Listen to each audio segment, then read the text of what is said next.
শিকলবন্দি জীবন কাটাচ্ছে, মানসিক ভারসাম্য হারানো ক্ষমতাচ্যুত প্রধানমন্ত্রী শেখ হাসিনার অবস্থা কি? টেনে টেনে চুল ছিঁড়ছে শেখ হাসিনা। যে কোনো সময় শুনতে পারেন যে আপার নাই, আপা যে কোনো সময় আত্মহত্যা করতে পারে।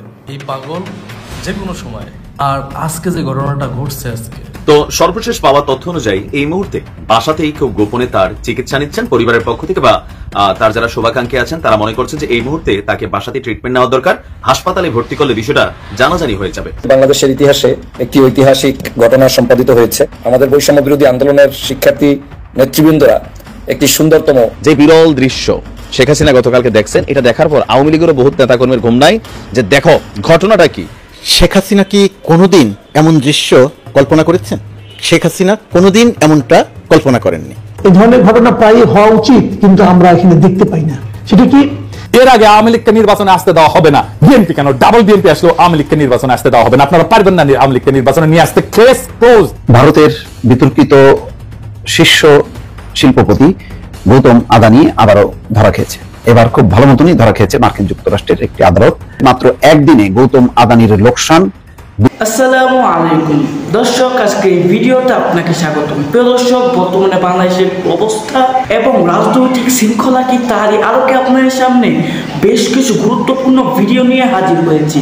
সেই ভিডিওগুলো দেখলে আপনারা রীতিমতো অবাক হয়ে যাবেন। প্রিয় দর্শক, তাই আমি আর দেরি না করে চলে যাব মূল ভিডিওতে যাওয়ার আগে যারা আমার চ্যানেলটি সাবস্ক্রাইব করে তাদেরকে অসংখ্য ধন্যবাদ। আর যারা এখন আমার চ্যানেলটি সাবস্ক্রাইব করে তারা সাবস্ক্রাইব করে ফেলুন এরকম ধরনের সকল আপডেট সবার আগে পেতে। শেখ হাসিনা কি কোনোদিন এমন দৃশ্য কল্পনা করেছেন? ডক্টর ইউনূস এবং বেগম খালেদা জিয়া পাশাপাশি বসে আছেন একটি রাষ্ট্রীয় অনুষ্ঠানের, সামরিক বাহিনীর একটি রাষ্ট্রীয় অনুষ্ঠানের মধ্যমণি বেগম খালেদা জিয়া, একটি রাষ্ট্র অনুষ্ঠানের সবচেয়ে গুরুত্বপূর্ণ ব্যক্তি ডক্টর মোহাম্মদ ইউনূস।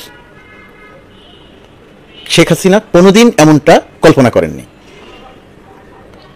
অথবা অন্যভাবে বলা যায় যে শেখ হাসিনা এমন দৃশ্য হয়তো দুঃস্বপ্নে দেখতেন, যে কারণে দেখেই তিনি বিকারগ্রস্ত হয়ে উঠতেন। খালেদা জিয়াকে বকাবকি করতেন, গালাগালি করতেন, মৃত্যু কামনা করতেন, ডক্টর ইউনূসকে সুদখোর বলতেন, ইত্যাদি ইত্যাদি ইত্যাদি কথা বলতেন। এই দৃশ্য দেখে শেখ হাসিনা কি ভাবছেন? শেখ হাসিনার পরবর্তী টেলিফোন কথোপকথনে নিশ্চয়ই তার কিছু আলামত পাওয়া যাবে। তিনি কতটা বিক্ষুব্ধ হলেন তার কিছু আলামত পাওয়া যাবে। ডক্টর ইউনূসের অপরাধ কি ছিল? ডক্টর ইউনূস একটি নোবেল পুরস্কার পেয়েছিলেন। ডক্টর ইউনূস সারা পৃথিবীর যত পুরস্কার আছে প্রায় তার সবই পেয়েছেন। পাননি ডক্টর ইউনূস এই পুরস্কারটি পাননি। পৃথিবীতে এমন কোনো গুরুত্বপূর্ণ পুরস্কার নেই। আর শেখ হাসিনার রাগের কারণটা কি? শেখ হাসিনা একটি নোবেল চেয়েছিলেন। কি কারণে চেয়েছিলেন? কারণ নাই কোনো। শেখ হাসিনার প্রত্যাশা ছিল যে ডক্টর ইউনূস নিজে নোবেল না পেয়ে তাকে একটি নোবেল এনে দিবেন। শেখ হাসিনা হয়তো মনে করতেন জোর করে ক্ষমতা দখল করার মতো নোবেল ইচ্ছা করলেই কেউ পেতে পারে, ইচ্ছা করলে কাউকে দেওয়া যায়। যেমন দিনের ভোট রাতে করা, তার ইচ্ছা হয়েছে দিনের ভোট রাতে করেছে। শেখ হাসিনা মনে করেছিল ডক্টর ইউনূসও ওই রকম নোবেল কমিটির কাছে গিয়ে বলবে যে আমাদের প্রধানমন্ত্রীকে একটা নোবেল দেন, সেই নোবেলটা দিয়ে দিবে, ডক্টর ইউনূস এসে তার হাতে দিয়ে দিবে। বিষয়টি তিনি এরকম করেই ভেবেছিলেন। যেহেতু পাননি সেহেতু শেখ হাসিনা ডক্টর ইউনূসকে বিষোদ্গার করেছেন। আর খালেদা জিয়াকে বিষোদ্গার করার অনেক কারণ। বাহ্যিক সৌন্দর্যের কথা যদি বলি, এটা বলি না আমি কখনো, বা বলা উচিত নয় কারো সম্পর্কে, সেটা খালেদা জিয়া সেই জায়গাতে অনেকখানি এগিয়ে, অত্যন্ত মার্জিত রুচিশীল ভাবে বলছি, আচার আচরণ, কথা, বাচন, ভঙ্গি সব কিছুতেই মার্জিত রুচিশীল। আর শেখ হাসিনা ভালগার, বিষাক্ত। খালেদা জিয়া যায়, বয়স হয়েছে, মারা যাবে, এই যায় অবস্থা, কয়দিন আর বাঁচবে, বিদেশে পাঠিয়ে কি হবে, এহেন বাজে কথা নাই শেখ হাসিনার মুখ দিয়ে, যা বের হয়নি। আরও কত কথা বলেছেন খালেদা জিয়াকে নিয়ে, সেগুলো ভাষায় প্রকাশের অযোগ্য, বললে মুখের মানে রুচিতে বাঁধে, মুখে আসে না, সে কারণে সেগুলো বলছি না। বেগম খালেদা জিয়ার মৃত্যু কামনা করা, বেগম খালেদা জিয়াকে নিয়ে অত্যন্ত অশ্লীল কথা বলা, মানে একজন মানুষের অন্তর কতটা বিষাক্ত হয়, একজন মানুষের অন্তরে কতটা বিষ থাকতে পারে, শেখ হাসিনা তার নজির তৈরি করেছেন। খালেদা জিয়ার প্রতি তার রাগের আরেকটা কারণ ছিল।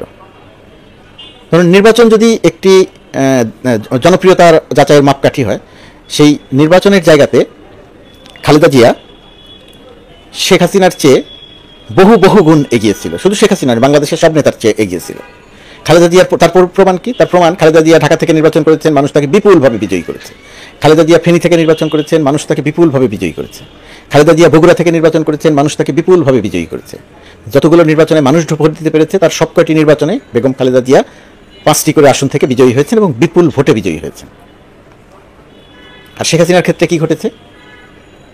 শেখ হাসিনা দিনাজপুর থেকে নির্বাচন করেছিলেন। দিনাজপুর মানে শেখ হাসিনার স্বামী ওয়াজেদ মিয়া, সজীব ওয়াজেদ জয়ের বাবা, তার বাড়ি, শেখ হাসিনার শ্বশুর বাড়ি। কিন্তু তার শ্বশুর বাড়ির মানুষ, দিনাজপুরের মানুষ শেখ হাসিনাকে ভোট দেয়নি। সেই নির্বাচনে পরাজিত হয়ে শেখ হাসিনা বলেছিল দিনাজপুরের মানুষ আমাকে ভাত দেয়নি, ভোটও দিল না।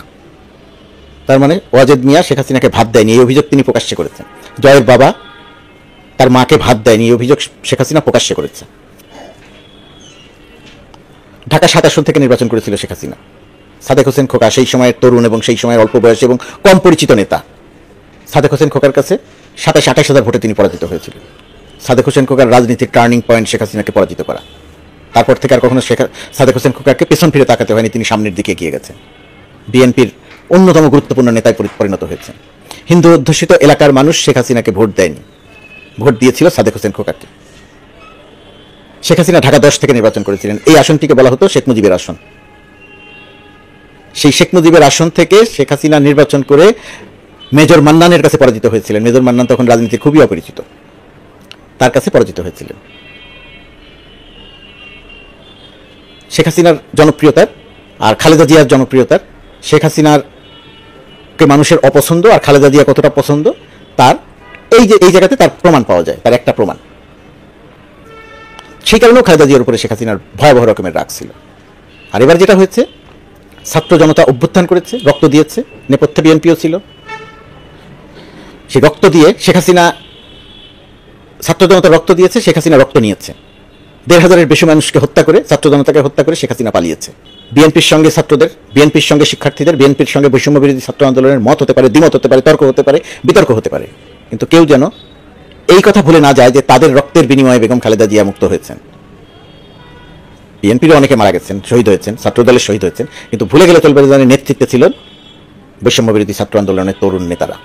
তাদের রক্তে এদেশের থেকে শেখ হাসিনা বিতাড়িত হয়েছে, তার পুরো সরকার পালিয়েছে। এই বিষয়টি একটু মাথায় রাখতে হবে, মনে রাখতে হবে। আমি একটি কথা প্রায়ই বলি যে শেখ হাসিনা বাংলাদেশের রাজনীতির অতীত, সে আর কখনো এই রাজনীতিতে ফিরে আসবে না, কিন্তু এখানে একটা কিন্তু আছে। সেই কিন্তুটা কি? সেই কিন্তুটা শেখ হাসিনা বেগম খালেদা জিয়ার বিচার করতে চেয়েছে মিথ্যার উপরে দাঁড়িয়ে। জিয়া অরফানেজ ট্রাস্ট, সেই ফান্ডে টাকা ছিল, সেই ফান্ডের টাকা এক অ্যাকাউন্ট থেকে আরেক অ্যাকাউন্টে নেওয়া হয়েছে। প্রক্রিয়াগত ত্রুটি ধরলে ধরতে পারেন, সেটা সামান্য ত্রুটি, কিন্তু সেই অ্যাকাউন্টে যে টাকা ছিল, একটি টাকাও চুরি হয়নি, একটি টাকাও এদিক সেদিক হয়নি। খালেদা জিয়া অপবাদ দেওয়া হয়েছে যে খালেদা জিয়া এই টাকা চুরি করেছে, এতিমের টাকা মেরে খেয়েছে। শেখ হাসিনার খুব জনপ্রিয় একটা কথা ছিল, অথচ সেই টাকা ব্যাংকে থেকে বেড়ে দ্বিগুণ হয়েছে, একটি টাকাও চুরি হয়নি। কি অদ্ভুত ব্যাপার! খালেদা জিয়াকে শাস্তি দেওয়া হচ্ছে, খালেদা জিয়া উচ্চ আদালতে আপিল করেছেন, তার শাস্তি দ্বিগুণ করে দেওয়া হচ্ছে। একটা নজিরবিহীন ঘটনা। আদালতকে কিভাবে শেখ হাসিনা ব্যবহার করেছে তার নজিরবিহীন নজির। সেই মামলাগুলো এখন ভুল প্রমাণ হচ্ছে, অসত্য প্রমাণ হচ্ছে, মিথ্যা প্রমাণ হচ্ছে, একে একে অপসারিত হচ্ছে। তারেক জিয়ার ক্ষেত্রেও তাই হবে। গতকালকে সারা রাত শেখ হাসিনা ঘুমায় নাই। এখন আসলে কেন ঘুমায় নাই? তিনি কি আদৌ ঘুমান নাই, নাকি যিনি কমেন্টটা লিখছেন কল্পনা করে দেখছেন যে ঘুমান নাই? তবে আমারও কিছুটা মনে হয় ঘুমায় নাই। এই কারণে ঘুমায় নাই যে বিরল দৃশ্য শেখ হাসিনা গতকালকে দেখছেন, এটা দেখার পর আওয়ামী লীগেরও বহুত নেতাকর্মীর ঘুম নাই যে দেখো ঘটনাটা কি। মানে গতকালকে সেনাকুঞ্জে বেগম খালেদা জিয়ার সাথে যে দৃশ্যপট তৈরি হয়েছে, এই সেনাকুঞ্জে 12 বছর পরে, প্রায় 12 বছর পরে তিনি সেখানে গিয়েছেন। ডক্টর ইউনূস সহ উপদেষ্টারা, পাশাপাশি সমন্বয়করা, খালেদা জিয়া মানে এটা বুঝতে হবে এখন শেখ হাসিনা পালাই গেছে দেখে আর কি, বাট এই লেভেলের মানুষদের সামনে গেলে বাকিদের এমনি অটোমেটিক ঘাটটার ঝুঁকা যায়। তো খালেদা জিয়া যখন বসলেন উপদেষ্টাদের পাশে থেকে, যে বিনয় একদম কদমবুচি টাইপের একটা অ্যাক্টিভিটিস, ডক্টর মোহাম্মদ ইউনূসের চেহারাতে অনেকদিন পর আমরা হাসি খুশি একটা ভাব দেখছি, গর্ববোধ করেছেন, আনন্দিত ফিল করছেন। সমন্বয়করা বলতেছেন আপনি ছিলেন প্রেরণার বাতিঘর, আবার আপনাকে সম্মান দিতে পারে আমরা খুবই গর্বিত, আনন্দিত। এই বিষয়গুলা যখন একদিকে টেলিভিশন স্ক্রিনে আসছে, পত্রিকা জুড়ে এই খবর আর এই খবর, তো শেখ হাসিনা কি বাংলাদেশের দৃশ্যপট দেখেন নাই? অবশ্যই দেখছেন। এখন এই দৃশ্যপটটা দেখা তিনি আসলে কি ভাবছেন গতকালকে? তো ওই বিভিন্ন ভিডিওর কমেন্টের মধ্যে একজন লিখছে যে গতকালকে এই দৃশ্য দেখে সারা রাত ঘুমাইতে পারে নাই শেখ হাসিনা সহ আওয়ামী লীগের ঊর্ধ্বতন যারা নেতা নেত্রীরা আছেন। কথা কিন্তু সত্য। চিন্তা করতেছে হায়রে দেশে কি হইল। মানে এটা কল্পনা করা গেছে ঠিক 4 মাস আগে বা 5 মাস আগে বেগম খালেদা জিয়া তিনি কি লেভেল আসলে ফেস করছেন সেই জায়গাতে সেই যে পরিবর্তিত দৃশ্যপট। ইভেন গতকালকে আরো একটা জিনিস আওয়ামী লীগের জন্য একটু হতাশাজনক হয়ে গেছে, সেটা হচ্ছে কি সমন্বয়ক এবং বিএনপির মধ্যে যে একটা দূরত্ব হয়েছিল গতকালকে, সমন্বয়করা বা উপদেষ্টা সমন্বয়করা একদম টোটাল যে সেক্টর ডক্টর ইউনূস সবাই যেভাবে বেগম খালেদা জিয়াকে সম্মান দেখাইছে, সমীহ করছে, অনার দিচ্ছে, এ টু জেড সবকিছু মিলিয়ে বিএনপি একটা স্যাটিসফাইড। মির্জা ফখরুল ইসলাম আলমগীর খুশিতে বলেই ফেলছেন যে আমরা ডক্টর ইউনূসের কাছে কৃতজ্ঞ, তিনি এত সম্মান দেখাইছেন, এত বড় আয়োজনে ওনাকে এইভাবে একটা সারপ্রাইজ দিচ্ছেন 12 বছর পর, তাও সেনাকুঞ্জের মধ্যে। মোটামুটি এখানে যারা উপস্থিত ছিল সবাই হাসি খুশি প্রাণোচ্ছল ছিল, আর এই প্রাণোচ্ছল দেখা ওরা কারো পৌষ মাস কারো সর্বনাশ। ভারতের বিতর্কিত শীর্ষ শিল্পপতি গৌতম আদানি আবারও ধরা খেয়েছে। এবার খুব ভালো মতনই ধরা খেয়েছে মার্কিন যুক্তরাষ্ট্রের একটি আদালত। ঘুষ গ্রহণের অভিযোগে তাকে অভিযুক্ত করেছে এবং একই সঙ্গে গ্রেপ্তারি পরোয়ানা জারি করেছে। খবরে বলা হচ্ছে মাত্র একদিনে গৌতম আদানির লোকসান $2,800 কোটি। কারণ কি? বিপুল পরিমাণ এই লোকসানের কারণ কি তার একটি কারণ দিয়েছে। যখনই মার্কিন আদালত থেকে গৌতম আদানির বিরুদ্ধে গ্রেপ্তারি পরোয়ানা জারি করা হয়েছে তখনই তার শেয়ার বাজারে তার যে কোম্পানির দর ঠাস করে নিচে নেমে যায়, আর তার ফলেই $2,800 কোটি গায়েব হয়ে যায়। দর্শক, এই গৌতম আদানিকে বাংলাদেশের মানুষ চেনে, তার যে সেই গোড্ডা থেকে বিদ্যুৎ সরবরাহ করা হয় এবং এই একটি অসম চুক্তির কারণে বাংলাদেশ যথেষ্ট পরিমাণে বিপাকে পড়েছে। শেখ হাসিনার শাসনামলে এবং শেষ দিকে এই চুক্তিটি হয় এবং তখন থেকেই প্রচার করা হচ্ছে যে ভারতীয় এই ধনকুবের গৌতম আদানি তাকে এই সুবিধাটা দিয়ে শেখ হাসিনা ক্ষমতায় থাকতে চান, কেননা নরেন্দ্র মোদী এই গৌতম আদানির প্রতি তার একটি আশীর্বাদ আছে।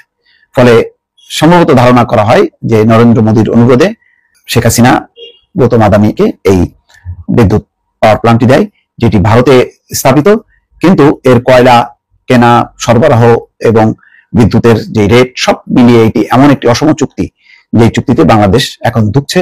বাংলাদেশকে তার যে বিদ্যুতের দাম পরিশোধ করতে যে হিমশিম খাচ্ছে এবং আদানি দফায় দফায় চাপ দিচ্ছে।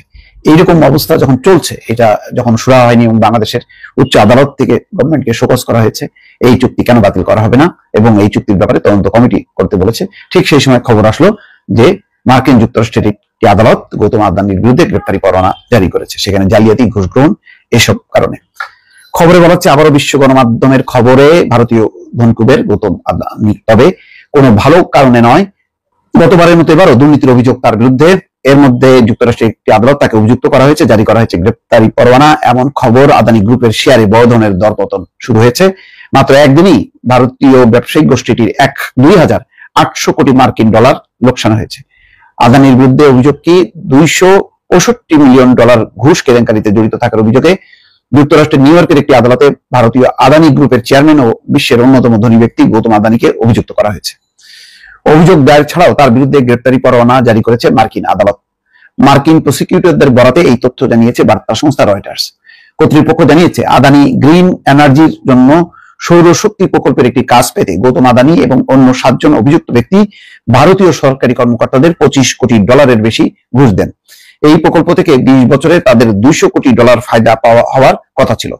20 বছরে তাদের $200 কোটি ফায়দা হওয়ার কথা ছিল। এটি ভারতের বৃহত্তম সৌর বিদ্যুৎ প্রকল্প। প্রসিকিউটররা বলছেন গৌতম আদানি, তার ভাইপো সাগর আদানি, আদানি গ্রিন এনার্জির একজন নির্বাহী কর্মকর্তা, সাবেক সিও, বিনিয়োগ জৈন ঋণদাতা ও বিনিয়োগকারীদের কাছ থেকে তাদের দুর্নীতির কথা গোপন করে $300 কোটি বেশি ঋণ এবং বন্ড সংগ্রহ করেন। এছাড়া তাদের বিরুদ্ধে সিকিউরিটিজ জালিয়াতির ষড়যন্ত্র এবং গোপন বার্তা জালিয়াতির ষড়যন্ত্রের অভিযোগ আনা হয়েছে। মার্কিন সিকিউরিটিজ অ্যান্ড এক্সচেঞ্জ কমিশনে গৌতম ও সাগর আদানির বিরুদ্ধে মামলা হয়েছে। এক সংবাদ বিজ্ঞপ্তিতে SEC জানিয়েছে 2021 সালের সেপ্টেম্বরে আদানি গ্রিন এনার্জি $75 কোটি সংগ্রহ করার সময় এই ঘুষ কেলেঙ্কারিতে গৌতম এবং সাগর আদানি ছিলেন। এই সময় যুক্তরাষ্ট্র থেকে $17.5 কোটি সংগ্রহ করেন তারা। আদালতের নথির বরাতে রয়টার্স বলছে গৌতম আদানি এবং সাগর আদানির বিরুদ্ধে একজন বিচারক গ্রেপ্তারি পরোয়ানা জারি করেছেন। প্রসিকিউটররা এই পরোয়ানা বিদেশি আইন প্রয়োগকারী সংস্থাগুলোর কাছে হস্তান্তর করার পরিকল্পনা করেছেন। এই বিষয়ে আদানি গ্রুপের প্রতিনিধিরা কোনো মন্তব্য করতে রাজি হননি। এছাড়া ভারতীয় সিকিউরিটিজ অ্যান্ড এক্সচেঞ্জ বোর্ড সহ ভারতীয় কর্তৃপক্ষ মার্কিন অভিযোগের বিষয়ে মন্তব্যের অনুরোধে জবাব দেয়নি। মোট কথা ভালো ভাষা ফাঁসছে আর কি। এই ভাষাটা যদি বেশ চূড়ান্ত হয়, বাংলাদেশও অন্তত এই ফাঁক দিয়ে বেরিয়ে আসতে পারে কিনা এখন সেটা দেখার বিষয়। প্রিয় দর্শক, আমি আশা করছি আপনারা সকলেই আলোচনাগুলো শুনেছেন এবং এই আলোচনাগুলো নিয়ে যদি আপনার কোনো মন্তব্য থেকে থাকে অবশ্যই কমেন্ট বক্সে জানাবেন।